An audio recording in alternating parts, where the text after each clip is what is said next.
District Court of Appeal of Florida 2nd District David Joseph WATROUS, Appellant, v. State of Florida, Appellee. No. 2D21-1065 August 11, 2021 Appeal from the County Court for Lee County, James R. Adams, Judge. Kathleen A. Smith, Public Defender, and Bill Burchfield, Assistant Public Defender, Fort Myers, 4. Appellant. Monica M. Kovecses and Carrie Ann Wozniak, of Akerman, LLP, Orlando, and Diane G. DeWolf of Akerman, LLP, Tallahassee, substituted for Carrie Ann Wozniak as counsel of record, for Amici Curiae, Southern Legal Counsel, American Civil Liberties Union of Florida, and Florida Rural Legal Services. Ashley Moody, Attorney General, Tallahassee, and Chelsea N. Sims, Assistant Attorney General, Tampa, for Appellee. LABRIT, Judge. David WATROUS appeals the constitutionality of his conviction for violating Fort Myers's panhandling ordinance. While Mr. WATROUS's case could present a panoply of problems, the state concedes to all the potential issues before us: the type of speech, the forum, and the kind of regulation.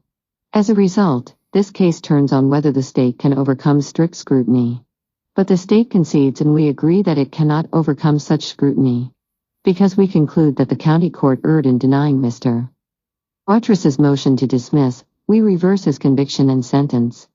Factual background: this case started when a police officer saw Mr. WATROUS actively begging for money at the Rosa Parks bus station. And the state charged Mr. WATROUS with violating Fort Myers's panhandling ordinance.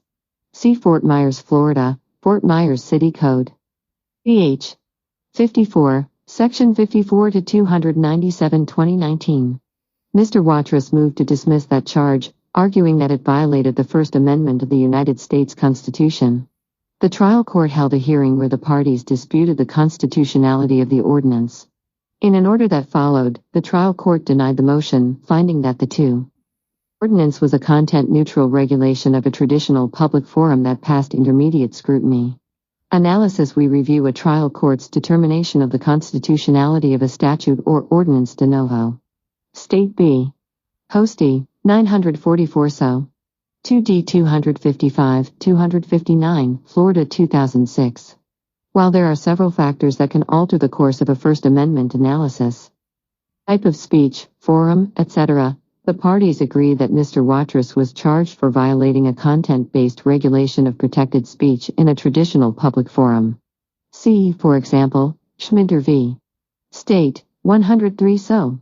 3D 263, 270, Florida 5th DCA 2012, explaining that restrictions of speech in a non-public forum are subject to less scrutiny than restrictions of speech in a traditional public forum. Cordum v.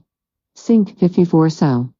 3D 1012, 1016, Florida 1 STDCA 2010, noting that regulations of certain types of speech, like commercial speech, are subject to less scrutiny. Under those parameters, the legality of Mr. WATROUS's conviction turns on whether the state can overcome strict scrutiny. See Reed v. Town of Gilbert, 576 U.S. 155, 163 2015. Strict scrutiny requires the state to prove that the restriction furthers a compelling interest and is narrowly tailored to achieve that interest. Id. At 171. And 3, as the state recognizes here, strict scrutiny is almost always the end of the state's case. See Id. At 163, explaining that laws subject to strict scrutiny are presumptively unconstitutional. Below, the state posited promoting the economy and the flow of travel, preventing nuisance, and public safety as government interests justifying the panhandling ordinance and the charge against Mr. WATROUS. The state concedes, and we agree that none of these interests are compelling in this context. See Homeless Helping Homeless Incorporated v. City of Tampa, number 8:15 CV 1219 T23 Oz, 2016 WL 4,162,882, at 5, MD Florida August 5, 2016, concluding that the city failed to overcome strict scrutiny. Where it admitted that no compelling governmental interests supported the city's panhandling ordinance. See also State v. Catalano, 104 So. 3D 1069, 1079, Florida 2012, concluding that preventing nuisances and traffic safety are generally not considered compelling state interests.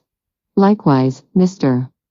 WATROUS's conviction is, at best, hypothetically related to those interests because there is no record evidence that, for example, Mr. WATROUS was impeding traffic or endangering the public. We accept the state's concession that it cannot withstand strict scrutiny in this instance, and we see no reason to continue to infringe on Mr. WATROUS's First Amendment rights. Accordingly, we reverse the order denying Mr. WATROUS's motion to dismiss and Mr. WATROUS's judgment and sentence for violating Fort Myers, Florida, Fort Myers City Code, ch. 54, Section 54 to 297 2019. C. Savo v. State, 798 So. 2D 912, 913, Florida 2D DCA 2001. Reversed.